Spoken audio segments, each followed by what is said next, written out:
ਸਤਿ ਸ਼੍ਰੀ ਅਕਾਲ ਜੀ, ਮੈਂ ਹਾਂ ਤੁਹਾਡੇ ਨਾਲ ਦਿਵਿਆ ਨੇਜਾ ਤੇ ਇਮੀਗ੍ਰੇਸ਼ਨਸ ਦੀ ਅੱਜ ਆਪਾਂ ਅਪਡੇਟਸ ਦੇਣ ਵਾਲੇ ਹਾਂ ਸ਼ੋਅ ਦੇ ਰਾਹੀਂ ਤੇ ਆਏ ਅਬਰੋਡ ਐਜੂਕੇਸ਼ਨ ਵੱਲੋਂ ਇੱਕ ਖਾਸ ਸ਼ੋਅ ਹੈਗਾ ਹੈ। ਤੁਹਾਨੂੰ ਸਭ ਤੋਂ ਪਹਿਲੀ ਚੀਜ਼ ਦੱਸ ਦੇਵਾਂ, ਜਿਹੜੇ ਸਟੂਡੈਂਟਸ ਬਾਹਰ ਜਾਣਾ ਚਾਹੁੰਦੇ ਨੇ, ਜਿਹੜੇ ਲੋਕ ਰਿਜੈਕਸ਼ਨਸ ਫੇਸ ਕਰ ਚੁੱਕੇ ਨੇ ਜਾਂ ਕਿਸੇ ਦੇ ਸਪਾਊਸ ਕੇਸ ਹੈਗਾ ਹੈ ਜਾਂ ਕਿਸੇ ਦੀ ਕੋਈ ਵੀ ਕਨਫਿਊਜ਼ਨ ਹੈਗੀ ਹੈ ਬਾਹਰਲੇ ਦੇਸ਼ ਜਾ ਕੇ ਪੜ੍ਹਨ ਨੂੰ ਲੈ ਕੇ, ਇਹ ਸ਼ੋਅ ਤੁਹਾਡੇ ਲਈ ਖਾਸ ਬਣਿਆ ਹੈਗਾ ਹੈ। ਹੋਰ ਇਸ ਸ਼ੋਅ ਨੂੰ ਮਿਸ ਆਊਟ ਨਾ ਕਰਿਓ, ਐਂਡ ਤੱਕ ਜ਼ਰੂਰ ਦੇਖਿਓ। ਤੁਹਾਡੇ ਲਈ ਖਾਸ ਗੱਲਬਾਤ ਕਰਨ ਦੇ ਲਈ ਆਪਾਂ ਲੈ ਕੇ ਆਏ ਐਕਸਪਰਟ ਨੂੰ। ਆਓ ਫਿਰ ਉਹਨਾਂ ਦਾ ਸਵਾਗਤ ਕਰਦੇ ਹਾਂ। ਬਹੁਤ ਬਹੁਤ ਸਵਾਗਤ ਹੈ ਮੈਮ। ਸਤਿ ਸ਼੍ਰੀ ਅਕਾਲ ਜੀ। ਮੈਮ, ਸਭ ਤੋਂ ਪਹਿਲਾਂ ਤਾਂ ਇਹ ਦੱਸੋ ਕਿ ਅੱਜ ਸਟੂਡੈਂਟਸ ਨੂੰ ਕਿਹੜੀ ਕੰਟਰੀ ਬਾਰੇ ਆਪਾਂ ਗਾਈਡ ਕਰਨ ਵਾਲੇ ਹਾਂ? ਅਸੀਂ ਸਟੂਡੈਂਟਸ ਨੂੰ ਸਟੱਡੀ ਵੀਜ਼ਾ ਵਾਲੇ ਬੱਚਿਆਂ ਵਾਸਤੇ ਸਾਰੀ ਕੰਟਰੀਜ਼ ਲੈ ਕੇ ਆਏ ਹਾਂ। USA, Australia, Quebec, Canada, federal ਦੇ ਵਿੱਚ ਵੀ ਸਾਡੇ ਕੋਲ ਆਪਸ਼ਨਸ ਹੈਗੇ ਆ। ਸਭ ਤੋਂ ਜ਼ਿਆਦਾ ਜਿਹੜੀ ਅੱਜ ਸਾਡੀ ਮੇਨ ਰਹੇਗਾ ਅੱਜ ਸ਼ੋਅ ਦੇ ਵਿੱਚ, ਮੈਂ ਚਾਹੁੰਦੀ ਹਾਂ ਕਿ ਅਸੀਂ ਜੋ ਸਰਵਿਸਿਜ਼ ਸਟੂਡੈਂਟਸ ਨੂੰ ਦੇ ਰਹੇ ਹਾਂ ਉਹ ਪਤਾ ਚੱਲੇ। ਬੇਸਿਕਲੀ ਸਰਵਿਸਿਜ਼ ਦੀ ਜੇ ਮੈਂ ਗੱਲ ਕਰਾਂ, ਪੋਸਟ ਲੈਂਡਿੰਗ ਸਰਵਿਸਿਜ਼ ਹੈ ਜਿਹੜੀ ਆਈ ਅਬਰੋਡ ਐਜੂਕੇਸ਼ਨ ਵੱਲੋਂ ਪ੍ਰੋਵਾਈਡ ਕਰਾ ਜਾ ਰਹੀ ਹੈ। ਔਰ ਜਿਹੜੇ ਸਟੂਡੈਂਟਸ ਹੁਣ ਕਮਿੰਗ 15 ਡੇਜ਼ ਦੇ ਅੰਦਰ ਆਪਣੀ ਰਜਿਸਟ੍ਰੇਸ਼ਨ ਕਰਾਉਂਦੇ ਆ, ਉਹਨਾਂ ਸਾਰੇ ਸਟੂਡੈਂਟਸ ਨੂੰ ਅਸੀਂ ਜਿਹੜੀ ਹੈਗੀ ਹੈ ਏਅਰ ਟਿਕਟ ਤੇ airport pickup free of cost ਦੇ ਰਹੇ ਹਾਂ। Okay, that's very nice. ਤੇ ਤੁਸੀਂ ਇਹਨਾਂ ਦੇ ਨੰਬਰ ਜ਼ਰੂਰ ਨੋਟ ਕਰ ਲਿਓ। ਮੈਂ ਤੁਹਾਨੂੰ ਸ਼ੋਅ ਦੇ ਸਟਾਰਟਿੰਗ 'ਚ ਵੀ ਦੱਸ ਰਹੀ ਹਾਂ, ਮੈਂ ਵਿੱਚ ਵਿਚਾਲੇ ਵੀ ਤੁਹਾਨੂੰ ਯਾਦ ਕਰਾਉਂਦੀ ਰਹਾਂਗੀ, ਕਿਉਂਕਿ ਇਹ ਨੰਬਰ ਤੁਹਾਡੇ ਬਹੁਤ ਕੰਮ ਆਉਣ ਵਾਲੇ ਨੇ। ਇਹਨਾਂ ਦੀ ਤੁਸੀਂ ਸਰਵਿਸਿਜ਼ ਸੁਣੋਗੇ, ਤੁਹਾਨੂੰ ਆਪਣੇ ਆਪ ਲੱਗੇਗਾ ਕਿ ਇੱਕ ਵਾਰ ਜਾ ਕੇ ਆਪਾਂ ਵੀ ਵਿਜ਼ਿਟ ਜ਼ਰੂਰ ਕਰੀਏ। ਇੰਨੇ ਸਾਲਾਂ ਦਾ ਮੈਮ ਤੁਹਾਨੂੰ ਐਕਸਪੀਰੀਅੰਸ ਹੈਗਾ ਇਸ ਫੀਲਡ ਦੇ ਵਿੱਚ। ਹੋਰ ਖਾਸ ਤੌਰ 'ਤੇ ਜਿੱਦਾਂ ਸਰਵਿਸਿਜ਼ ਦੀ ਗੱਲ ਕੀਤੀ ਹੈ, ਇਹਦੇ ਪਿੱਛੇ ਕੋਈ ਖਾਸ ਰੀਜ਼ਨ ਰਿਹਾ ਕਿ ਬੱਚਿਆਂ ਨੂੰ ਇਹ ਸਰਵਿਸਿਜ਼ ਦੇਣੀ ਹੈ? ਦੇਖੋ, ਸਰਵਿਸਿਜ਼ ਜਿਹੜੀਆਂ ਅਸੀਂ ਸਟੂਡੈਂਟਸ ਨੂੰ ਪ੍ਰੋਵਾਈਡ ਕਰਾਉਣ ਲੱਗੇ ਆ, ਬੱਚੇ ਇਹ ਨਾ ਸੋਚਣ ਕਿ ਸਾਡੇ ਕੋਲ ਕੋਈ ਪੈਸਾ ਵਾਧੂ ਹੈਗਾ ਤਾਂ ਅਸੀਂ ਬੱਚਿਆਂ ਨੂੰ ਸਰਵਿਸਿਜ਼ ਪ੍ਰੋਵਾਈਡ ਕਰਾ ਰਹੇ ਹਾਂ। ਬੇਸਿਕਲੀ ਸਾਡਾ ਮੋਟੋ ਇਹ ਹੈ, ਜਿਹੜਾ ਸਟੂਡੈਂਟਸ ਦੇ ਤਰਫ ਤੋਂ ਸਾਨੂੰ ਆਫਟਰ ਵੀਜ਼ਾ ਕਮਿਸ਼ਨ ਆਉਂਦਾ ਹੈ ਕਾਲਜਿਸ ਵੱਲੋਂ, ਉਹਦੇ ਵਿੱਚੋਂ ਅਸੀਂ ਕੁਝ ਪਾਰਟ ਦੁਬਾਰਾ ਸਟੂਡੈਂਟਸ ਦੇ ਉੱਤੇ ਇਨਵੈਸਟ ਕਰ ਰਹੇ ਹਾਂ, ਸੋ ਦੈਟ ਕਿ ਜਿਹੜਾ ਬੱਚਿਆਂ ਦਾ ਸਿਰਫ ਇਸ ਵੇਲੇ ਮਾਈਂਡ ਕੀ ਹੈਗਾ, ਬੱਚਿਆਂ ਨੂੰ ਇਹ ਨਹੀਂ ਪਤਾ ਵੀ ਅਸੀਂ ਐਨਰੋਲਮੈਂਟ ਕਿੱਥੇ ਕਰਾਣੀ ਹੈ, ਕਿਹੜਾ ਕਾਲਜ ਅਪਲਾਈ ਕਰਨਾ ਹੈ, ਕੀ ਇਹਦੇ ਕੋਰਸ ਲੈਣੇ ਆ। ਕਿਉਂਕਿ ਮੈਂ ਤੁਹਾਨੂੰ ਇੱਥੇ ਨਾਮ ਨਹੀਂ ਲਾਂਗੀ, ਬਹੁਤ ਸਾਰੇ ਇਦਾਂ ਦੇ ਏਜੰਟਸ ਹੈਗੇ ਆ ਜਿਨ੍ਹਾਂ ਦੇ ਸਾਡੇ ਕੋਲ ਰਿਫਿਊਜ਼ਡ ਕੈਂਡੀਡੇਟਸ ਆਏ ਆ ਤੇ ਅਸੀਂ ਉਹਨਾਂ ਦਾ ਵੀ ਵੀਜ਼ਾ ਲੈ ਕੇ ਦਿੱਤਾ ਹੈ। ਜੇਕਰ ਤੁਸੀਂ ਕਿਸੇ ਵੀ ਕਾਲਜ ਤੋਂ ਕਿਸੇ ਵੀ ਤੁਸੀਂ ਏਜੰਟ ਵੱਲੋਂ ਰਿਫਿਊਜ਼ ਹੋਏ ਹੋ, ਕਿਸੇ ਨੇ ਵੀ ਤੁਹਾਨੂੰ ਰਿਫਿਊਜ਼ ਕਰਾਇਆ ਹੈ, ਤਾਂ ਤੁਸੀਂ ਇੱਕ ਵਾਰ ਆਈ ਅਬਰੋਡ ਐਜੂਕੇਸ਼ਨ ਨੂੰ ਜ਼ਰੂਰ ਮਿਲੋ। ਬਿਕੋਜ਼ ਰਿਫਿਊਜ਼ਲ ਤੁਹਾਡੀ ਫਾਈਲ ਨੂੰ ਲੱਗੀ ਹੈ, ਤੁਹਾਨੂੰ ਨਹੀਂ ਲੱਗੀ। ਐਦਾਂ ਨਹੀਂ ਹੈ ਕਿ ਇੱਕ ਵਾਰ ਰਿਫਿਊਜ਼ ਹੋਣ ਤੋਂ ਬਾਅਦ ਤੁਸੀਂ ਦੁਬਾਰਾ ਜਾ ਨਹੀਂ ਸਕਦੇ। ਕਿਸੇ ਵੀ ਕੰਟਰੀ ਦੁਬਾਰਾ ਜਾਣਾ ਹੈ, ਤੁਹਾਨੂੰ ਆਪਣੇ ਪ੍ਰੋਫਾਈਲਸ ਦੇ ਵਿੱਚ ਚੇਂਜਸ ਕਰਨੇ ਪੈਣਗੇ। ਵੀਜ਼ਾ ਜਿਹੜਾ ਰਿਫਿਊਜ਼ ਹੋਇਆ ਤੁਹਾਡੇ ਪ੍ਰੋਫਾਈਲ ਨੂੰ ਦੇਖਦੇ ਹੋਏ ਹੋਇਆ, ਜਿਹੜਾ ਕਿ ਤੁਹਾਡੇ ਏਜੰਟ ਨੇ ਜਾਂ ਤੁਹਾਡੇ ਕੰਸਲਟੈਂਟ ਨੇ ਪ੍ਰੈਜ਼ੈਂਟ ਕੀਤਾ ਸੀਗਾ ਅੰਬੈਸੀ ਦੇ ਅੱਗੇ। ਜ਼ਰੂਰੀ ਨਹੀਂ ਹੈ ਕਿ ਜੋ ਪ੍ਰੈਜ਼ੈਂਟੇਸ਼ਨ ਉਹਨੇ ਰੱਖੀ ਹੈ ਉਹ ਸਹੀ ਹੋਵੇ, ਮੇਬੀ ਉਹਨੇ ਕੋਈ ਚੀਜ਼ ਮਿਸ ਕਰਤੀ। ਸਮਟਾਈਮਸ ਕੀ ਹੁੰਦਾ ਹੈ, ਫਾਈਨੈਂਸ਼ੀਅਲ ਨਹੀਂ ਵਧੀਆ ਤਰੀਕੇ ਨਾਲ ਦਿਖਾਈ ਜਾਂਦੇ, ਜਦਕਿ ਜਿਹੜਾ ਸਟੂਡੈਂਟ ਹੈ ਉਹਦੇ ਕੋਲ ਫਾਈਨੈਂਸ਼ੀਅਲ ਕੈਪੈਸਿਟੀ ਕਾਫੀ ਅੱਛੀ ਅਵੇਲੇਬਲ ਹੈਗੀ ਹੈ, ਬਟ ਕਾਉਂਸਲਿੰਗ ਦੇ ਟਾਈਮ ਤੇ ਉਹਨਾਂ ਨੇ ਜ਼ਰੂਰੀ ਨਹੀਂ ਸਮਝਿਆ। SDS ਪ੍ਰੋਫਾਈਲ ਹੈ ਤਾਂ ਉਹਨਾਂ ਨੇ ਲਾਏ ਨਹੀਂ ਫਾਈਨੈਂਸ਼ੀਅਲ ਐਸੈਟ, ਕਈ ਵਾਰ ਉਹਦੇ ਕਰਕੇ ਵੀ ਰਿਫਿਊਜ਼ਲਸ ਆਈਆਂ। ਇਸ ਤੋਂ ਇਲਾਵਾ ਬਹੁਤ ਸਾਰੀਆਂ ਹੋਰ ਚੀਜ਼ਾਂ ਹੁੰਦੀਆਂ, ਜਿੱਦਾਂ ਕੋਰਸ ਰੈਲੇਵੈਂਟ ਨਹੀਂ ਹੈਗਾ ਜਾਂ SOP ਦੇ ਵਿੱਚ ਪ੍ਰੋਪਰ ਡਿਸਕ੍ਰਾਈਬ ਨਹੀਂ ਕੀਤਾ। ਬਹੁਤ ਸਾਰੀਆਂ SOPs ਮੈਂ ਦੇਖੀਆਂ ਜਿਹੜੇ ਕਿ ਸਟੂਡੈਂਟਸ ਦੀ ਰਿਫਿਊਜ਼ ਹੋਈਆਂ। ਬੱਚੇ ਨੂੰ ਮੈਥਸ ਦੇ ਵਿੱਚ +2 ਦੇ ਵਿੱਚ ਮਾਰਕਸ ਘੱਟ ਹੈ, ਔਰ ਬੱਚੇ ਦੀ ਜਿਹੜੀ SOP ਬਣਾਈ ਹੈ ਉਹਦੇ ਵਿੱਚ ਟੋਟਲੀ ਮੈਥਸ ਲਿਖਿਆ ਹੋਇਆ ਹੈ, ਜਦਕਿ ਉਹਦੇ ਮੈਥਸ 'ਚ ਸਭ ਤੋਂ ਜ਼ਿਆਦਾ ਘੱਟ ਮਾਰਕਸ ਹੈ। ਉਹ ਤੋਂ ਰੈਲੇਵੈਂਟ ਉਹਨੂੰ ਸਬਜੈਕਟ ਦੇ ਦਿੱਤਾ ਤੇ ਮੈਥ ਦੇ ਬਾਰੇ ਹੀ ਡਿਸਕਸ ਕੀਤਾ ਹੈ, ਉਹਨੂੰ ਵੀਜ਼ਾ ਕਿੱਥੋਂ ਮਿਲੇਗਾ। ਐਬਸੋਲੂਟਲੀ, ਇਹ ਕੁਝ ਤਮਾਮ ਗੱਲਾਂ ਹੈਗੀਆਂ, ਛੋਟੀ ਗੱਲਾਂ ਹੈਗੀਆਂ ਨੇ ਜਿਹੜੀਆਂ ਆਪਾਂ ਨਹੀਂ ਇੰਨੀ ਇੰਪੋਰਟੈਂਸ ਦਿੰਦੇ, ਲੇਕਿਨ ਇਹ ਬਹੁਤ ਮੈਟਰ ਕਰਦੀਆਂ ਨੇ। ਅੱਛਾ, ਸਭ ਤੋਂ ਖਾਸ ਚੀਜ਼ ਮੈਂ ਤੁਹਾਨੂੰ ਇਹਨਾਂ ਦੀ ਦੱਸਾਂ ਕਿ ਕੱਲੇ ਬੱਚੇ ਤੇ ਕੱਲਾ ਬੰਦਾ ਤੁਹਾਨੂੰ ਗਾਈਡ ਕਰਦਾ ਹੈਗਾ ਆ, ਹੈ ਨਾ। ਕੱਲੇ ਬੱਚੇ ਤੇ ਫੋਕਸ ਕੀਤਾ ਜਾਂਦਾ, ਔਰ ਖਾਸ ਤੌਰ ਤੇ ਜਿਹੜੇ ਬੱਚੇ ਪੜ੍ਹਨ ਜਾ ਰਹੇ ਨੇ ਉਹਨਾਂ ਦੀ ਕੁਆਲਿਟੀ ਆਫ ਐਜੂਕੇਸ਼ਨ ਤੇ ਬਹੁਤ ਜ਼ਿਆਦਾ ਤਵੱਜੋ ਦਿੱਤੀ ਜਾਂਦੀ ਹੈ, ਕਿਉਂਕਿ ਕੁਆਲਿਟੀ ਤੁਹਾਡੀ ਕੀ ਹੈਗੀ ਐਜੂਕੇਸ਼ਨ ਦੀ, ਇਹ ਮੈਟਰ ਕਰਦਾ ਹੈ PR ਦੇ ਲਈ। ਤੇ ਤੁਸੀਂ ਜੇ ਇਹਨਾਂ ਨਾਲ ਗੱਲਬਾਤ ਕਰਨਾ ਚਾਹੋ ਐਸੀ ਟੌਪਿਕ ਉੱਤੇ, ਨੰਬਰ ਇਹਨਾਂ ਦੇ ਜ਼ਰੂਰ ਨੋਟ ਕਰ ਲਓ। ਮੈਮ, ਜਿੱਦਾਂ ਮੈਂ ਕੁਆਲਿਟੀ ਆਫ ਐਜੂਕੇਸ਼ਨ ਦੀ ਗੱਲ ਕੀਤੀ ਹੈ, ਜਿੱਦਾਂ ਯੂਨੀਵਰਸਿਟੀ ਦੇ ਵਿੱਚ ਬੱਚੇ ਕਈ ਜਾਣਾ ਚਾਹੁੰਦੇ ਨੇ, ਉਹਨਾਂ ਨੂੰ ਕਿੱਦਾਂ ਦੀ ਯੂਨੀਵਰਸਿਟੀ 'ਚ ਤੁਸੀਂ ਭੇਜਦੇ ਹੋ?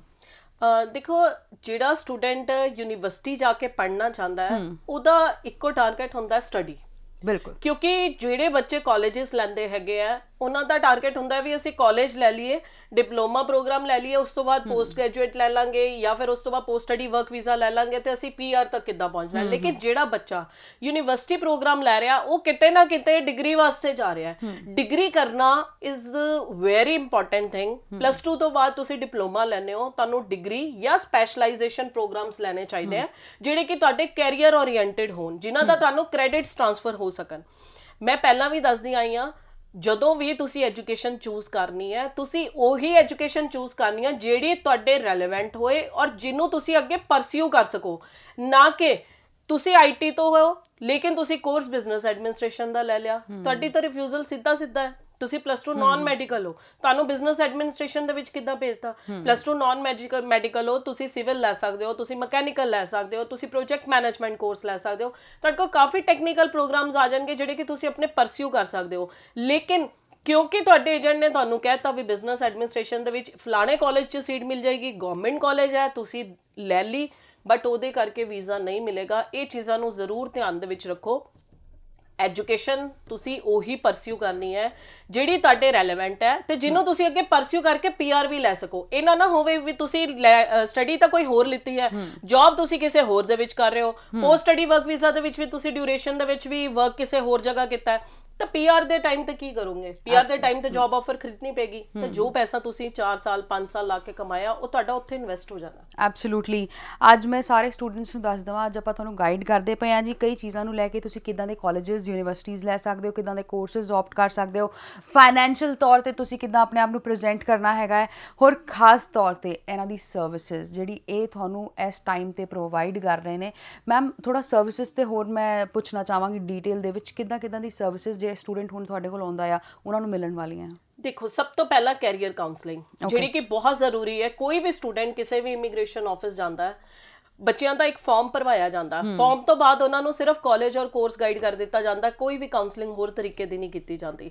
ਕਈ ਵਾਰ ਤਾਂ ਕੁਝ ਏਜੰਟ ਉਹਨਾਂ ਨੂੰ ਕੋਰਸਿਸ ਵੀ ਨਹੀਂ ਦੱਸਦੇ ਹੈਗੇ, ਸਿਰਫ ਕਾਲਜ ਦਾ ਨਾਮ ਦੱਸ ਦਿੰਦੇ ਆ ਕਿ ਇਸ ਕਾਲਜ ਦੇ ਵਿੱਚ ਤੁਹਾਨੂੰ ਸੀਟ ਮਿਲ ਜਾਏਗੀ, ਇੰਨੇ ਪੈਸੇ ਜਮ੍ਹਾਂ ਕਰਾ ਦਿਓ। ਉਹਨਾਂ ਬੱਚਿਆਂ ਨੂੰ ਜਦੋਂ ਅਸੀਂ ਕਾਉਂਸਲਿੰਗ ਕਰਦੇ ਹਾਂ, ਸਾਡੇ ਆਫਿਸ ਦੇ ਵਿੱਚ ਤੁਹਾਨੂੰ ਇੱਕੋ ਡਿਫਰੈਂਸ ਮਿਲੇਗਾ। ਤੁਹਾਨੂੰ ਕੋਈ ਵੀ ਸਟੂਡੈਂਟ ਗਿਆ ਹੈ ਉਹਨੂੰ ਪ੍ਰੋਪਰ ਕੈਰੀਅਰ ਕਾਉਂਸਲਿੰਗ ਮਿਲੇਗੀ, ਉਹ ਕਿਹੜਾ ਕੋਰਸ ਲੈਣਾ ਹੈ, ਕਿਹੜੇ ਕੋਰਸ ਦੀ ਉਹਦੇ ਕੋਲ ਆਪਸ਼ਨ ਹੈ, ਕਿਹੜੇ ਕਾਲਜ ਦੀ ਆਪਸ਼ਨ ਹੈ, ਜਿਹੜਾ ਬੈਂਡ ਸਕੋਰ ਔਰ ਜਿਹੜੇ ਮਾਰਕਸ ਉਹਦੇ ਇਸ ਟਾਈਮ ਅਵੇਲੇਬਲ ਹੈ। ਮੈਂ ਦੁਬਾਰਾ ਦੱਸਦਾ, ਜਿਹੜੇ ਤੁਹਾਡੇ ਮਾਰਕਸ ਔਰ ਜਿਹੜਾ ਤੁਹਾਡਾ ਬੈਂਡ ਸਕੋਰ ਐਟ ਪ੍ਰੈਜ਼ੈਂਟ ਹੋਏਗਾ ਉਹਦੇ ਅਕੋਰਡਿੰਗਲੀ ਤੁਹਾਨੂੰ ਕਾਲਜ ਔਰ ਕੋਰਸ ਮਿਲਣਗੇ। ਇਹ ਨਹੀਂ ਹੈ ਕਿ ਤੁਹਾਡਾ ਫਰੈਂਡ ਨੂੰ ਫਲਾਣੇ ਡੇਟ ਤੇ ਇਹ ਕਾਲਜ ਮਿਲ ਗਿਆ ਸੀ, ਅੱਜ ਤੋਂ ਸਾਲ ਪਹਿਲਾਂ ਉਹਨੂੰ ਇਸ ਸਕੋਰ ਦੇ ਉੱਤੇ ਇਹ ਕਾਲਜ ਮਿਲ ਗਿਆ ਸੀ। ਜ਼ਰੂਰੀ ਨਹੀਂ ਹੈ, ਕਿਉਂਕਿ ਰਿਕੁਆਇਰਮੈਂਟਸ ਕਾਲਜਸ ਦੀ ਡੇ ਬਾਈ ਡੇ ਚੇਂਜ ਹੁੰਦੀ ਹੈ। ਜਿੱਦਾਂ ਟਾਈਮ ਜਾਂਦਾ ਹੈ, ਸਟੂਡੈਂਟਸ ਨੂੰ ਇਹ ਚੀਜ਼ ਸਮਝਣੀ ਪਏਗੀ ਕਿ ਰਿਕੁਆਇਰਮੈਂਟਸ ਕਾਲਜਸ ਦੀ ਹਾਈ ਹੁੰਦੀ ਹੈ, ਉਹਨਾਂ ਦੀ ਐਫੀਸ਼ੀਐਂਟਲੀ ਜਿਹੜੀ ਹੈਗੀ ਉਹ ਵੱਧਦੀ ਜਾਂਦੀ ਹੈ ਡੇ ਬਾਈ ਡੇ। ਤਾਂ ਤੁਸੀਂ ਇਸ ਚੀਜ਼ ਨੂੰ ਕਦੇ ਉਹ ਨਹੀਂ ਕਰਨਾ ਵੀ ਅੱਜ ਤੋਂ ਸਾਲ ਪਹਿਲਾਂ ਮੇਰੇ ਫਰੈਂਡ ਨੂੰ ਇਹ ਕਾਲਜ ਮਿਲ ਗਿਆ ਸੀ, ਮੈਨੂੰ ਕਿਉਂ ਨਹੀਂ ਮਿਲਿਆ। ਤੁਹਾਡੀ ਅੱਜ ਦੇ ਡੇ ਦੇ ਵਿੱਚ ਜਿਹੜੀ ਅਵੇਲੇਬਿਲਿਟੀ ਬਣੇਗੀ, ਜਿਹੜੀ ਸੂਟੇਬਿਲਿਟੀ ਮਿਲੇਗੀ, ਤੁਹਾਨੂੰ ਉਹੀ ਕਾਲਜ ਮਿਲੇਗਾ, ਉਹੀ ਕੋਰਸ ਮਿਲੇਗਾ। ਐਬਸੋਲੂਟਲੀ। ਇਹਨਾਂ ਦੀ ਗੱਲਾਂ ਚੋਂ ਜੇ ਤੁਹਾਡੇ ਦਿਲ ਦੇ ਵਿੱਚ ਕੋਈ ਸਵਾਲ ਆ ਰਿਹਾ ਕਿ ਇਹ ਜੋ ਦੱਸ ਰਹੇ ਨੇ ਮੈਂ ਵੀ ਇਹਨਾਂ ਤੋਂ ਇਹ ਸਵਾਲ ਪੁੱਛਣਾ ਚਾਹੁੰਦਾ, ਉਹਦੇ ਲਈ ਇਹਨਾਂ ਦੇ ਨੰਬਰ ਤੁਸੀਂ ਜ਼ਰੂਰ ਨੋਟ ਕਰ ਲਓ। ਇਸ ਤੋਂ ਬਾਅਦ ਵੀ ਤੁਸੀਂ ਜੇ ਕਾਲ ਕਰੋ ਸ਼ੋਅ ਤੋਂ ਬਾਅਦ ਵੀ, ਤਾਂ ਵੀ ਤੁਸੀਂ ਇਹਨਾਂ ਨਾਲ ਗੱਲ ਕਰ ਸਕਦੇ ਹੋ। ਮੈਮ ਪਰਸਨਲੀ ਜੇ ਕਿਸੇ ਨੇ ਆ ਕੇ ਤੁਹਾਡੇ ਨਾਲ ਕੋਈ ਆਪਣਾ ਅਪਾਇੰਟਮੈਂਟ ਬੁੱਕ ਕਰਾਉਣੀ ਹੈ ਤਾਂ ਉਹ ਅਵੇਲੇਬਲ ਹੈਗੇ ਹੋ ਤੁਸੀਂ? ਬਿਲਕੁਲ, ਮੈਂ ਹਰ ਵਾਰ ਤੁਹਾਨੂੰ ਕਿਹਾ ਸੀਗਾ, ਜੇਕਰ ਕੋਈ ਵੀ ਸਟੂਡੈਂਟ ਮੇਰੇ ਤੋਂ ਡਾਇਰੈਕਟ ਕਾਉਂਸਲਿੰਗ ਚਾਹੁੰਦਾ ਹੈ ਤਾਂ ਉਹ ਸਟੂਡੈਂਟ ਸਾਡੇ ਆਈ ਅਬਰੋਡ ਐਜੂਕੇਸ਼ਨ ਦੇ ਜਿਹੜਾ ਤੁਹਾਨੂੰ ਨੰਬਰ ਡਿਸਪਲੇ ਹੋ ਰਿਹਾ, ਤੁਸੀਂ ਉਹਦੇ ਤੇ ਕਾਲ ਕਰਕੇ ਡਾਇਰੈਕਟਲੀ ਮੇਰੇ ਨਾਲ ਅਪਾਇੰਟਮੈਂਟ ਫਿਕਸ ਕਰ ਸਕਦੇ ਹੋ। ਜੇਕਰ ਤੁਸੀਂ ਕੈਰੀਅਰ ਕਾਉਂਸਲਿੰਗ ਚਾਹੁੰਦੇ ਹੋ, ਤੁਸੀਂ ਵੀਡੀਓ ਕਾਨਫਰੈਂਸਿੰਗ ਦੇ ਜ਼ਰੀਏ ਵੀ ਅਸੀਂ ਕੈਰੀਅਰ ਕਾਉਂਸਲਿੰਗ ਅਵੇਲੇਬਲ ਕਰਾ ਰਹੇ ਹਾਂ, ਤੁਸੀਂ ਮੈਨੂੰ ਅਪਾਇੰਟਮੈਂਟ ਰੱਖ ਕੇ ਮਿਲ ਸਕਦੇ ਹੋ ਡਾਇਰੈਕਟਲੀ। ਇੱਕੋ ਚੀਜ਼ ਮੈਂ ਕਹਾਂਗੀ, ਕੋਈ ਵੀ ਸਟੂਡੈਂਟ ਨੇ ਅਸੈਸਮੈਂਟ ਕਰਾਉਣੀ ਹੈ ਤਾਂ ਪਲੀਜ਼ ਆਪਣੇ ਜਿਹੜੇ ਡਾਕੂਮੈਂਟਸ ਹੈ ਸਕੈਨ ਉਹ ਜ਼ਰੂਰ ਕੈਰੀ ਕਰਨ। ਜੇ ਓਰੀਜਨਲ ਕਰ ਲੈ ਤਾਂ ਜ਼ਿਆਦਾ ਬੈਟਰ ਹੈ। ਅਸੀਂ ਕਦੇ ਵੀ ਇੱਕ ਹੋਰ ਚੀਜ਼ ਦੱਸਦਾ, ਓਰੀਜਨਲ ਡਾਕੂਮੈਂਟ ਕਦੇ ਵੀ ਕਿਸੇ ਵੀ ਏਜੰਟ ਨੂੰ ਨਹੀਂ ਦੇਣੇ। ਈਵਨ ਨਾਟ ਆਈ ਅਬਰੋਡ ਐਜੂਕੇਸ਼ਨ ਕਦੇ ਵੀ ਤੁਹਾਡੇ ਓਰੀਜਨਲ ਡਾਕੂਮੈਂਟਸ ਡਿਮਾਂਡ ਨਹੀਂ ਕਰਦਾ, ਸਿਰਫ ਤੁਹਾਡੇ ਸਕੈਨ ਡਾਕੂਮੈਂਟਸ ਚਾਹੀਦੇ ਹੁੰਦੇ ਆ। ਬਹੁਤ ਸਾਰੇ ਸਟੂਡੈਂਟਸ ਐਦਾਂ ਦੇ ਹੁੰਦੇ ਆ ਜਿਹੜੇ ਕਿ ਓਰੀਜਨਲ ਡਾਕੂਮੈਂਟ ਏਜੰਟ ਨੂੰ ਫੜਾ ਦਿੰਦੇ ਆ ਐਂਡ ਉਸ ਤੋਂ ਬਾਅਦ ਉਹ ਏਜੰਟ ਉਹਨੂੰ ਬੱਚਿਆਂ ਦੇ ਫੇਰੇ ਲਵਾਉਂਦੇ ਆ। ਇਹਨਾਂ ਚੀਜ਼ਾਂ ਨੂੰ ਮੈਂ ਕਹਾਂਗੀ ਕਿ ਸਟੂਡੈਂਟ ਨੂੰ ਸਿਰਫ ਔਰ ਸਿਰਫ ਆਪਣੇ ਸਕੈਨ ਡਾਕੂਮੈਂਟ ਦੇਣੇ ਆ, ਕਿਸੇ ਨੂੰ ਵੀ ਦੇਣੇ ਆ, even to I abroad education. ਤੁਸੀਂ ਸਾਨੂੰ ਸਕੈਨ ਡਾਕੂਮੈਂਟਸ ਅਵੇਲੇਬਲ ਕਰਾਣੇ, ਅਸੀਂ ਉਹਦੇ ਉੱਤੇ ਤੁਹਾਨੂੰ ਅਸੈਸਮੈਂਟ ਕਰਕੇ ਦਾਂਗੇ ਐਂਡ ਤੁਸੀਂ ਮੈਨੂੰ ਜੇ ਮਿਲਣਾ ਚਾਹੁੰਦੇ ਹੋ ਤੁਸੀਂ ਡਾਇਰੈਕਟਲੀ ਅਪਾਇੰਟਮੈਂਟ ਬੁੱਕ ਕਰ ਸਕਦੇ ਹੋ। I am available every time for all of you students. ਜੀ ਬਿਲਕੁਲ। ਤੇ ਅੱਜ ਵੀ ਮੈਮ ਅਵੇਲੇਬਲ ਨੇ, ਸ਼ੋਅ ਦੇ ਰਾਹੀਂ ਤੁਹਾਨੂੰ ਗਾਈਡ ਕਰਦੇ ਪਏ ਨੇ। ਦੇਖੋ, ਜਿਨ੍ਹਾਂ ਨੂੰ ਕਈ ਸਾਲਾਂ ਦਾ ਐਕਸਪੀਰੀਅੰਸ ਹੁੰਦਾ, ਜਿਨ੍ਹਾਂ ਦੇ ਹੱਥੋਂ ਕਈ ਬੱਚਿਆਂ ਦੀ ਜ਼ਿੰਦਗੀ ਬਣੀ ਹੁੰਦੀ ਆ, ਉਹਨਾਂ ਕੋਲ ਜਾ ਕੇ ਜੇ ਤੁਸੀਂ ਗਾਈਡੈਂਸ ਲਓ ਨਾ, ਉਹ ਤੁਹਾਨੂੰ ਕਦੀ ਗਲਤ ਨਹੀਂ ਗਾਈਡ ਕਰਨਗੇ, ਹੈ ਨਾ। ਸੋ ਇੱਕ ਵਾਰ ਇਹਨਾਂ ਨਾਲ ਗੱਲਬਾਤ ਕਰਕੇ ਜ਼ਰੂਰ ਦੇਖਿਓ। ਮੈਮ ਇੱਕ USA ਇੱਦਾਂ ਦੀ ਡੈਸਟੀਨੇਸ਼ਨ ਹੈਗੀ ਆ ਜਿਹੜੀ ਕਿਤੇ ਨਾ ਕਿਤੇ ਸੁਣੀ ਸੁਣਾਈ ਗੱਲਾਂ ਕਰਕੇ ਆਪਾਂ ਮੰਨਦੇ ਹਾਂ ਵੀ ਬਹੁਤ ਡਿਫਿਕਲਟ ਹੈ, ਆਪਾਂ USA ਨਹੀਂ ਜਾ ਸਕਦੇ, ਚਲੋ ਕੈਨੇਡਾ ਹੀ ਲਾ ਲੈਂਦੇ ਹਾਂ ਆਪਾਂ, ਹੈ ਨਾ। ਹੋਰ ਜਿਹਦੇ ਕਰਕੇ ਕੈਨੇਡਾ ਤੋਂ ਕਾਫੀ ਵਾਰ ਰਿਫਿਊਜ਼ ਵੀ ਹੁੰਦੇ ਨੇ। ਲੇਕਿਨ USA ਦੇ ਵਿੱਚ ਕੀ ਕੀ ਆਪਸ਼ਨ ਹੈ, ਕੀ ਕ੍ਰਾਈਟੀਰੀਆ, ਮਿਨੀਮਮ ਜਿਹਦੇ ਮਾਰਕਸ ਕਿੰਨੇ ਹੈਗੇ ਨੇ ਉਹ ਅਪਲਾਈ ਕਰ ਸਕਦਾ, ਇਹਦੇ ਬਾਰੇ ਗਾਈਡ ਕਰੋ ਥੋੜਾ। USA ਮੈਂ ਪਹਿਲਾਂ ਵੀ ਤੁਹਾਨੂੰ ਕਿਹਾ ਸੀਗਾ, USA ਜਿਹੜੀ ਡੈਸਟੀਨੇਸ਼ਨ ਹੈ that is not difficult one destination. USA ਸਭ ਤੋਂ ਈਜ਼ੀ ਡੈਸਟੀਨੇਸ਼ਨ ਹੈ ਬਿਕੋਜ਼ ਇੱਕ ਉਹੀ ਕੰਟਰੀ ਇਦਾਂ ਦੀ ਹੈ ਜਿਹੜੀ ਤੁਹਾਨੂੰ ਵਿਦਆਊਟ ਇੰਟਰਵਿਊ ਵੀਜ਼ਾ ਨਹੀਂ ਦਿੰਦੀ। ਇੰਟਰਵਿਊ ਦਾ ਮਤਲਬ ਤੁਸੀਂ ਵੀਜ਼ਾ ਆਫਿਸਰ ਦੇ ਸਾਹਮਣੇ ਆਪਣੇ ਆਪ ਨੂੰ ਪ੍ਰੈਜ਼ੈਂਟ ਕਰ ਸਕਦੇ ਹੋ, ਤੁਹਾਡੇ ਕੋਲ ਇੱਕ ਚਾਂਸ ਹੈਗਾ, ਤੁਸੀਂ ਵੀਜ਼ਾ ਲੈ ਸਕਦੇ ਹੋ ਉਹਨਾਂ ਤੋਂ। ਕਿੱਦਾਂ ਲੈ ਸਕਦੇ ਹੋ? ਤੁਹਾਡੇ ਬੇਸਿਕਲੀ ਕੀ ਹੈ, ਤੁਹਾਡਾ ਕੋਰਸ ਕੰਟੈਂਟ ਤੁਹਾਨੂੰ ਪਤਾ ਹੋਣਾ ਚਾਹੀਦਾ, ਕਾਲਜ ਨੇਮ ਪਤਾ ਹੋਣਾ ਚਾਹੀਦਾ, ਤੁਹਾਡੇ ਅਕੈਡਮਿਕਸ ਕਿੱਦਾਂ ਦੇ ਹੈਗੇ ਆ। ਦੂਜੀ ਗੱਲ, ਜਿਹੜਾ ਯੂਨੀਵਰਸਿਟੀਜ਼ ਹੈਗੀਆਂ USA ਦੀ, ਉਹ ਵਿਦ ਔਰ ਵਿਦਆਊਟ ਆਇਲਸ ਦੋਨੋਂ ਬੱਚੇ ਅਸੈਪਟ ਕਰ ਰਹੇ ਆ। ਜੇਕਰ ਤੁਹਾਡੀ ਰਿਕੁਆਇਰਮੈਂਟ ਮੀਟ ਕਰ ਰਹੀ ਹੈ, ਜਦ ਉਸ ਯੂਨੀਵਰਸਿਟੀ ਨੇ ਤੁਹਾਨੂੰ ਵਿਦਆਊਟ ਆਇਲਸ ਹੀ ਜਿਹੜੀ ਤੁਹਾਨੂੰ I-20 ਇਸ਼ੂ ਕਰ ਦਿੱਤੀ ਹੈ, ਤਾਂ ਤੁਹਾਨੂੰ ਵੀਜ਼ਾ ਕਿਉਂ ਨਹੀਂ ਮਿਲੇਗਾ? ਔਰ ਇਸ ਤੋਂ ਇਲਾਵਾ ਸਭ ਤੋਂ ਮੇਨ ਗੱਲ USA ਵਾਸਤੇ ਤੁਹਾਨੂੰ ਮੈਂ ਦੁਬਾਰਾ ਦੱਸਦਾ, ਆਈ ਅਬਰੋਡ ਐਜੂਕੇਸ਼ਨ ਤੁਹਾਡੀ ਕਾਲਜ ਫੀਸ ਪੜੇਗਾ, ਯੂਨੀਵਰਸਿਟੀ ਦੀ ਫੀਸ ਤੁਹਾਡੇ ਤੋਂ ਆਫਟਰ ਵੀਜ਼ਾ ਲਿੱਤੀ ਜਾਏਗੀ, ਐਂਡ 에ਅਰ ਟਿਕਟ ਵੀ ਤੁਹਾਨੂੰ ਫ੍ਰੀ ਮਿਲੇਗੀ, 에ਅਰਪੋਰਟ ਪਿਕਅਪ ਵੀ ਮਿਲੇਗਾ। ਤੁਹਾਡਾ ਜਿਹੜਾ ਜੋ ਵੀ ਤੁਹਾਡੀ ਕਾਸਟਿੰਗ ਹੈ, ਜੋ ਵੀ ਤੁਹਾਡਾ ਖਰਚਾ, ਉਹ ਸਾਰਾ ਵੀਜ਼ਾ ਤੋਂ ਬਾਅਦ ਹੋਏਗਾ। ਕਿਆ ਬਾਤ ਹੈ ਜੀ। ਇੰਨੀ ਕੁ ਹੈਲਪ ਇਹ ਤੁਹਾਡੀ ਕਰਨ ਵਾਲੇ ਨੇ, ਤੁਸੀਂ ਕੀ ਕਰਨਾ ਹੈ, ਇਹਨਾਂ ਦੇ ਨੰਬਰ ਨੋਟ ਕਰਦੇ ਰਹਿਣਾ ਹੈ। ਮੈਮ ਕੀ ਬਜਟ ਕੀ ਰੱਖਣਾ ਚਾਹੀਦਾ ਜੇ USA ਜਾਣ ਦਾ ਕੋਈ ਬੱਚਾ ਪਲਾਨ ਕਰਦਾ? ਦੇਖੋ, ਬਜਟ 5.5 ਲੱਖ ਤੋਂ ਲੈ ਕੇ 8.5 ਲੱਖ ਤੱਕ ਯੂਨੀਵਰਸਿਟੀਜ਼ ਦੀ ਫੀਸਿਸ ਹੈਗੀਆਂ, ਜਿਹੜੀ ਕਿ ਸਟੂਡੈਂਟਸ ਨੂੰ ਪੇ ਕਰਨੀਆਂ ਪੈਣਗੀਆਂ, ਜਿਹੜਾ ਕਿ ਆਫਟਰ ਵੀਜ਼ਾ ਰਹੂਗਾ। ਇਸ ਤੋਂ ਇਲਾਵਾ ਸਾਡੇ ਕੋਲ ਕੁਝ ਪ੍ਰੋਗਰਾਮਸ ਐਦਾਂ ਦੇ ਵੀ ਹੈਗੇ, ਉਹ ਡਿਪੈਂਡ ਕਰਦਾ ਬਿਕੋਜ਼ ਜਿੰਨਾ ਟੈਕਨੀਕਲ ਪ੍ਰੋਗਰਾਮ ਹੋਏਗਾ ਉਹਦੀ ਕਾਸਟਿੰਗ ਜਿਹੜੀ ਹੈ, ਟਿਊਸ਼ਨ ਫੀਸ ਜ਼ਿਆਦਾ ਹੈ, ਕਿਉਂਕਿ ਮੈਂ ਕਾਲਜਸ ਦੇ ਵਿੱਚ ਡੀਲ ਨਹੀਂ ਕਰ ਰਹੀ। ਦੁਬਾਰਾ ਮੈਂ ਸਟੂਡੈਂਟਸ ਨੂੰ ਦੱਸਦਾ, ਬਹੁਤ ਸਾਰੇ ਏਜੰਟਸ 2.5-3 ਲੱਖ ਦੇ ਵਿੱਚ ਵੀ USA ਕਰਦੇ ਆ, ਬਟ ਉਹ ਕਾਲਜਸ ਦਾ ਕਰਦੇ, ਉਹਨਾਂ ਦਾ ਸਕਸੈਸ ਰੇਸ਼ੋ ਤੁਹਾਨੂੰ ਪਤਾ ਹੀ ਹੈ। ਜੇਕਰ ਤੁਸੀਂ ਯੂਨੀਵਰਸਿਟੀ ਜਾ ਰਹੇ ਹੋ, ਯੂਨੀਵਰਸਿਟੀ ਪ੍ਰੋਗਰਾਮ ਲੈ ਰਹੇ ਹੋ, ਤਾਂ ਤੁਹਾਡਾ ਜਿਹੜਾ ਵੀਜ਼ਾ ਸਕਸੈਸ ਰੇਸ਼ੋ ਹੈ, ਉਹ ਕਿਤੇ ਨਾ ਕਿਤੇ ਯੂਨੀਵਰਸਿਟੀ ਦੇ ਸਕਸੈਸ ਰੇਸ਼ੋ ਦੇ ਨਾਲ ਵੀ ਜੁੜ ਜਾਂਦਾ ਹੈ। ਸੋ ਇਹਨਾਂ ਚੀਜ਼ਾਂ ਨੂੰ ਥੋੜਾ ਜਿਹਾ ਮਾਈਂਡ ਦੇ ਵਿੱਚ ਰੱਖਦੇ ਹੋਏ, ਯੂਨੀਵਰਸਿਟੀ ਪ੍ਰੋਗਰਾਮਸ ਲੈ ਰਹੇ ਹੋ ਤਾਂ ਤੁਸੀਂ ਇਸ ਚੀਜ਼ ਨੂੰ ਧਿਆਨ ਦੇ ਵਿੱਚ ਰੱਖਦੇ ਹੋਏ ਕਰਿਓ ਅਪਲਾਈ।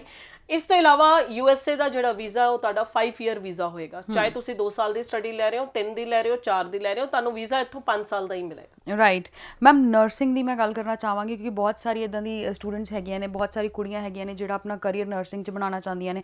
ਔਰ ਆਫਟਰ ਕੋਵਿਡ ਕਿਤੇ ਨਾ ਕਿਤੇ ਇਹ ਵੀ ਗੱਲ ਹੈਗੀ ਕਿ ਨਰਸਿੰਗ ਦੀ ਰਿਕੁਆਇਰਮੈਂਟ ਵੱਧ ਗਈ ਹੈਗੀ ਆ, ਅਤੇ ਤੁਸੀਂ ਕਿਹੜੀ ਕੰਟਰੀ 'ਚ ਗਾਈਡ ਕਰਨਾ ਚਾਹੋਗੇ ਕਿ ਕਿਹੜੀ ਕੰਟਰੀ ਦੇ ਵਿੱਚ ਇਹਦੇ ਕੋਰਸਿਸ ਵਧੀਆ ਹੈਗੇ ਨੇ ਜਾਂ ਉੱਥੇ ਉਹਨਾਂ ਨੂੰ ਜੌਬ ਓਪਰਚੁਨਿਟੀ ਵਧੀਆ ਮਿਲ ਸਕਦੀ ਆ?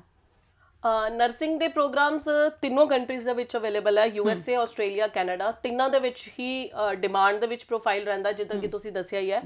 ਇਹ ਸੱਚਾਈ ਹੈਗੀ ਹੈ, ਬਟ ਨਰਸਿੰਗ ਵਾਸਤੇ ਤੁਹਾਡਾ ਜਿਹੜਾ ਐਕੈਡਮਿਕ ਹੈਗਾ ਔਰ ਤੁਹਾਡਾ ਆਇਲਸ ਦਾ ਸਕੋਰ ਹੈ, ਉਹ ਥੋੜਾ ਜਿਹਾ ਹਾਈ ਹੋਣਾ ਚਾਹੀਦਾ ਹੈ, ਬਿਕੋਜ਼ ਨਰਸਿੰਗ ਜਿਹੜੀ ਸਟੱਡੀ ਹੈ ਮੈਡੀਕਲ ਤੋਂ ਰਿਲੇਟਡ ਹੈ, ਔਰ ਉਹ ਲਿਟਲ ਬਿਟ ਜਿਹੜੀ ਹੈਗੀ ਹੈ ਥੋੜੀ ਜਿਹੀ ਟਫ ਆ ਜਾਂਦੀ ਹੈ। ਸੋ ਆਪਣੇ ਇੰਡੀਆ ਦੀ ਨਰਸਿੰਗ ਨਾਲੋਂ ਕਿਤੇ ਫਾਰ ਬੈਟਰ ਉੱਥੇ ਦੀ ਨਰਸਿੰਗ ਹੈਗੀ ਹੈ। ਜਿੱਦਾਂ ਕਿ ਆਸਟ੍ਰੇਲੀਆ ਦੇ ਵਿੱਚ ਅਪਰਾ ਡਿਪਾਰਟਮੈਂਟ ਹੈਗਾ AHPRA, ਜਿਹੜਾ ਕਿ ਨਰਸਿੰਗ ਨੂੰ ਅੰਡਰ ਰਜਿਸਟ੍ਰੇਸ਼ਨ ਦਿੰਦਾ ਹੈ, ਵਿਦਆਊਟ 7 ਈਚ ਰਜਿਸਟ੍ਰੇਸ਼ਨ ਪੋਸੀਬਲ ਨਹੀਂ ਹੈਗੀ। ਤਾਂ ਕਿਤੇ ਨਾ ਕਿਤੇ ਇੱਥੇ ਹਾਈਲੀ ਐਜੂਕੇਟਿਡ ਬੱਚਾ ਹੀ ਅਪਲਾਈ ਕਰੇਗਾ ਨਰਸਿੰਗ ਵਾਸਤੇ। ਉਹ ਬੱਚੇ ਨੂੰ, ਸਟੂਡੈਂਟ ਨੂੰ ਦੇਖਣਾ ਪਏਗਾ ਨਰਸਿੰਗ ਤੋਂ ਇਲਾਵਾ ਵੀ ਬੱਚੇ ਹੋਰ ਵੀ ਕੋਰਸਿਸ ਲੈ ਸਕਦੇ ਹਨ, ਜਿੱਦਾਂ ਪਰਸਨਲ ਸਪੋਰਟ ਵਰਕਰ ਹੋ ਗਿਆ, 올ਡ ਏਜ ਹੋਮਸ ਦਾ ਹੁੰਦੇ ਹੈਗੇ ਕੋਰਸ, ਠੀਕ ਹੈ, ਟੇਕ ਕੇਅਰ ਦੇ ਹੁੰਦੇ ਆ ਕੋਰਸ, ਨੈਨੀ ਦੇ ਪ੍ਰੋਗਰਾਮਸ ਹੁੰਦੇ ਆ, ਇਹਨਾਂ ਦੇ ਵਿੱਚ ਵੀ ਬੱਚਾ ਲੈ ਸਕਦਾ ਐਡਮਿਸ਼ਨ ਮੈਡੀਕਲ ਵਾਲਾ। ਜੇਕਰ ਪ੍ਰੋਪਰ ਉਹਨੇ ਨਰਸਿੰਗ ਹੀ ਲੈਣਾ ਹੈ ਤਾਂ ਉਹਨੂੰ ਆਪਣਾ ਬੈਂਡ ਸਕੋਰ ਔਰ ਉਹਨੂੰ ਆਪਣਾ ਐਕੈਡਮਿਕ ਥੋੜਾ ਜਿਹਾ ਕਿਤੇ ਨਾ ਕਿਤੇ ਪਲੱਸ ਦੇ ਵਿੱਚ ਰੱਖਣਾ ਪਏਗਾ। ਰਾਈਟ, ਤੇ USA ਦੀ ਗੱਲ ਕੀਤੀ ਹੈ, ਕੈਨੇਡਾ ਦੀ ਗੱਲ ਕਰ ਰਹੇ ਹਾਂ, ਆਸਟ੍ਰੇਲੀਆ ਦੀ ਵੀ ਗੱਲ ਕਰਾਂਗੇ, ਕਿਉਂਕਿ ਗੱਲ ਹੋ ਰਹੀ ਹੈ ਜੀ ਤੁਹਾਡੇ ਭਵਿੱਖ ਨੂੰ ਲੈ ਕੇ, ਤੁਹਾਡੇ ਫਿਊਚਰ ਨੂੰ ਲੈ ਕੇ। ਇਸ ਸ਼ੋਅ ਨੂੰ ਬਿਲਕੁਲ ਮਿਸ ਆਊਟ ਨਾ ਕਰਿਓ, ਮੈਂ ਤੁਹਾਨੂੰ ਬਾਰ-ਬਾਰ ਇਸ ਲਈ ਕਹਿੰਦੀ ਹਾਂ, ਇੱਦਾਂ ਦੇ ਸ਼ੋਅਜ਼ ਬਹੁਤ ਘੱਟ ਆਉਂਦੇ ਨੇ ਜਿਹੜੇ ਕਿ ਇਨਫੋਰਮੇਸ਼ਨ ਦਿੰਦੇ ਨੇ ਸਾਨੂੰ, ਹੋਰ ਇੱਦਾਂ ਦੀ ਇਨਫੋਰਮੇਸ਼ਨ ਜਿਹੜੀ ਸਾਡੇ ਕੰਮ ਆਉਣ ਵਾਲੀ ਹੈ। ਹੋਰ ਖਾਸ ਤੌਰ 'ਤੇ ਐਕਸਪਰਟ ਅੱਜ ਸਾਡੇ ਨਾਲ ਬੈਠੇ ਨੇ, ਇਹਨਾਂ ਨਾਲ ਜੇ ਤੁਸੀਂ ਵੀ ਗੱਲ ਕਰਨਾ ਚਾਹੁੰਦੇ ਹੋ, ਇਹਨਾਂ ਦੇ ਨੰਬਰ ਤੁਹਾਡੇ TV ਸਕਰੀਨ 'ਤੇ ਫਲੈਸ਼ ਹੁੰਦੇ ਪਏ ਨੇ, ਉਹ ਜ਼ਰੂਰ ਨੋਟ ਕਰ ਲਓ। ਮੈਮ, ਆਸਟ੍ਰੇਲੀਆ 'ਤੇ ਆਉਣਾ ਚਾਹਾਂਗੀ ਮੈਂ। ਆਸਟ੍ਰੇਲੀਆ ਨੂੰ ਲੈ ਕੇ ਕੀ ਕੁਝ ਕ੍ਰਾਈਟੀਰੀਆ ਹੈਗਾ? ਮਿਨੀਮਮ ਬਜਟ ਕੀ ਹੋਣਾ ਚਾਹੀਦਾ ਹੈ, ਜਾਂ ਮਿਨੀਮਮ ਮਾਰਕਸ ਕੀ ਹੋਣੇ ਚਾਹੀਦੇ ਹੈ, ਆਇਲਸ ਦੇ ਕੀ ਬੈਂਡ ਹੋਣੇ ਚਾਹੀਦੇ, ਇਸ ਨੂੰ ਲੈ ਕੇ ਗਾਈਡ ਕਰੋ। ਦੇਖੋ ਜੀ, ਆਸਟ੍ਰੇਲੀਆ ਸਟੂਡੈਂਟ ਕੋਈ ਵੀ ਜਾਣਾ ਚਾਹੁੰਦਾ ਹੈ, +2 ਪਾਸ ਹੈ, +2 2019 ਤੱਕ ਦਾ ਬੱਚਾ ਅਪਲਾਈ ਕਰ ਸਕਦਾ ਹੈ, +2 ਪਾਸ। 18 ਵਾਲੇ ਬੱਚੇ ਨੂੰ ਹੁਣ ਕਿਤੇ 21 ਦੇ ਵਿੱਚ ਵੀਜ਼ਾ ਨਹੀਂ ਮਿਲੇਗਾ, ਕਿਉਂਕਿ ਉਹਦਾ ਗੈਪ 3 ਇਅਰਸ ਦਾ ਆ ਗਿਆ, ਤੇ GT ਜਿਹੜੀ ਹੈ ਸਟੂਡੈਂਟ ਦੀ ਨਹੀਂ ਕਲੀਅਰ ਹੋਏਗੀ, ਉਹ ਪਹਿਲਾਂ ਹੀ ਮੈਂ ਦੱਸਦਾ।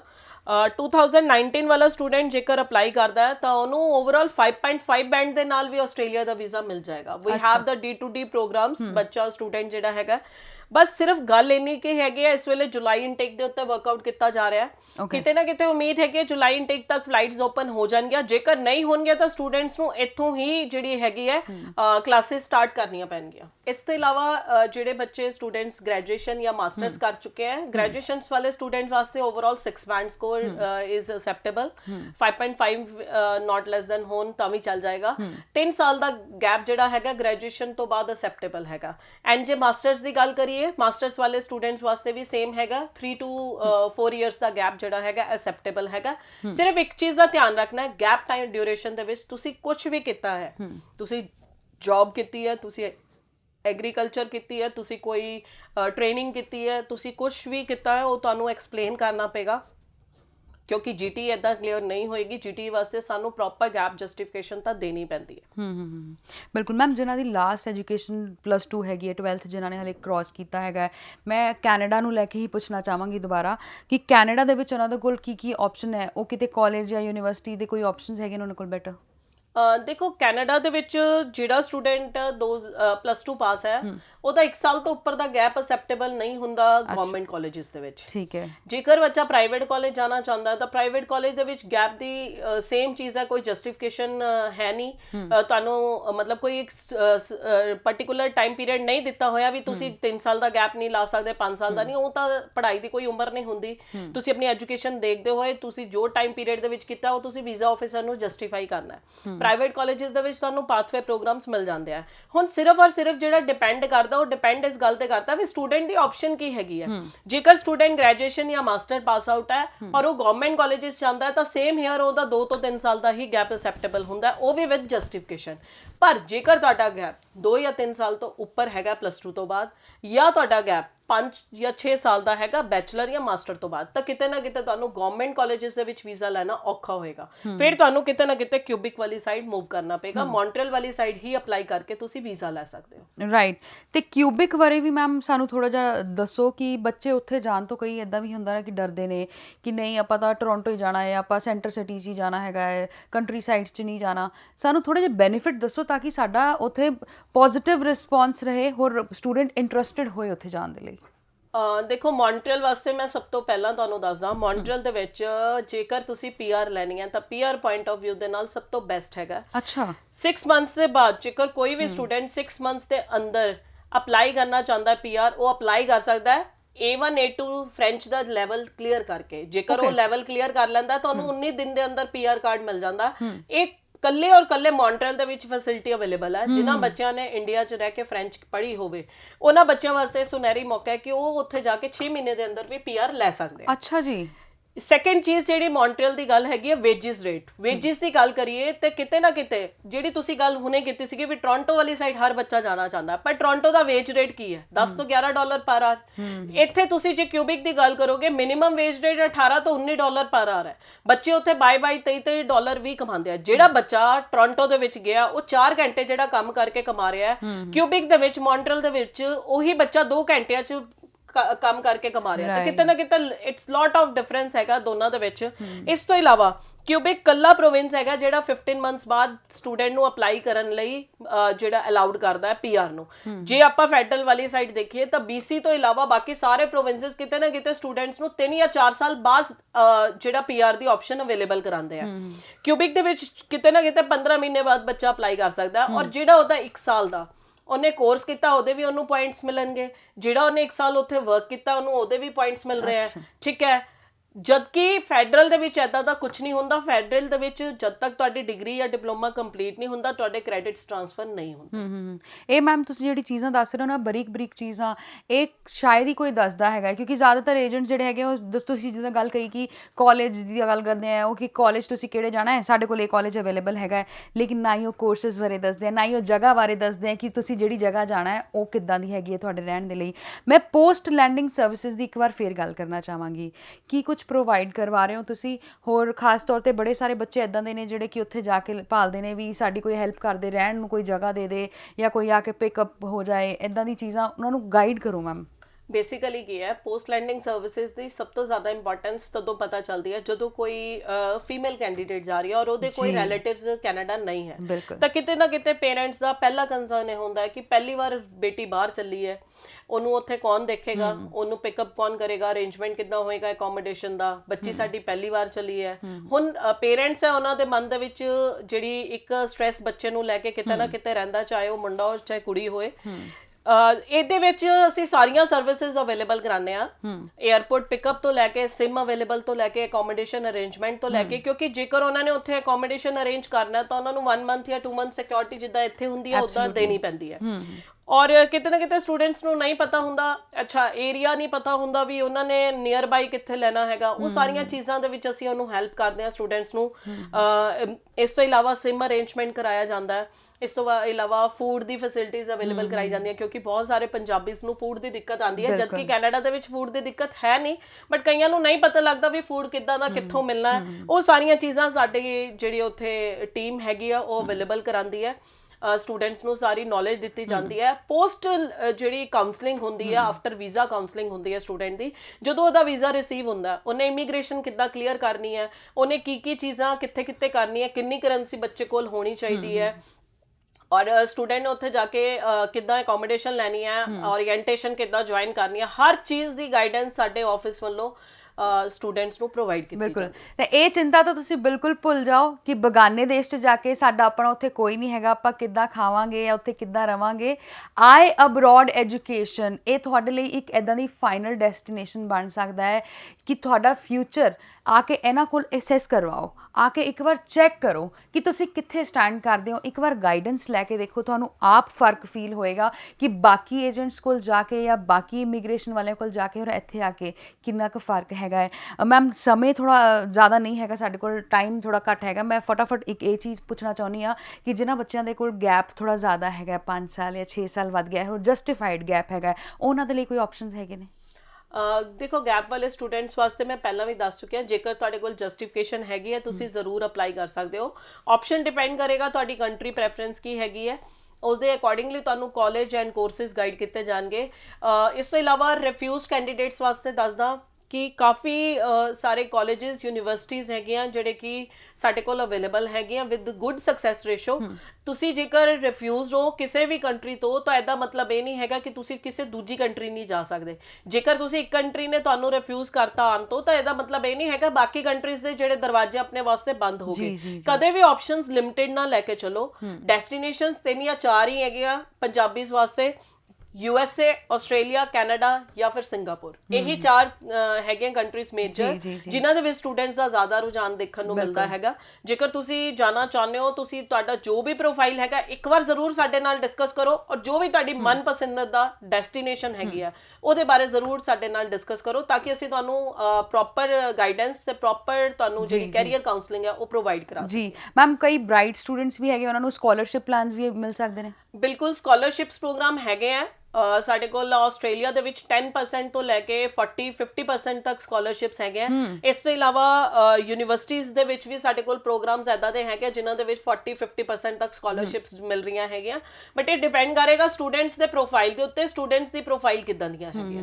ਬਿਲਕੁਲ, ਜੇ ਤੁਹਾਨੂੰ ਆਪਣੇ ਉੱਤੇ ਕੌਨਫੀਡੈਂਸ ਹੈਗਾ ਹੈ ਨਾ ਕਿ ਵੀ ਮੈਂ ਕਰ ਸਕਦਾ ਹੈ ਤੇ ਮੇਰੇ ਜੇ ਸਕੂਲ ਕਾਲਜ ਦੇ ਵਿੱਚ ਇੰਨੇ ਵਧੀਆ ਨੰਬਰ ਆਏ ਤਾਂ ਮੈਂ ਉੱਥੇ ਵੀ ਲਿਆ ਸਕਦਾ ਹੈਗਾ, ਤਾਂ ਇੱਥੇ ਆ ਕੇ ਵਿਜ਼ਿਟ ਜ਼ਰੂਰ ਕਰੋ। ਦੇਖੋ, ਜਿੱਦਾਂ ਮੈਮ ਨੇ ਦੱਸਿਆ 50% ਤੱਕ ਵੀ ਸਕਾਲਰਸ਼ਿਪ ਹੈਗੀ ਹੈ, ਬਸ਼ਰਤੇ ਤੁਸੀਂ ਕਿੰਨੇ ਕੁ ਡੈਡੀਕੇਟਿਡ ਹੈਗੇ ਹੋ ਆਪਣੀ ਪੜ੍ਹਾਈ ਨੂੰ ਲੈ ਕੇ।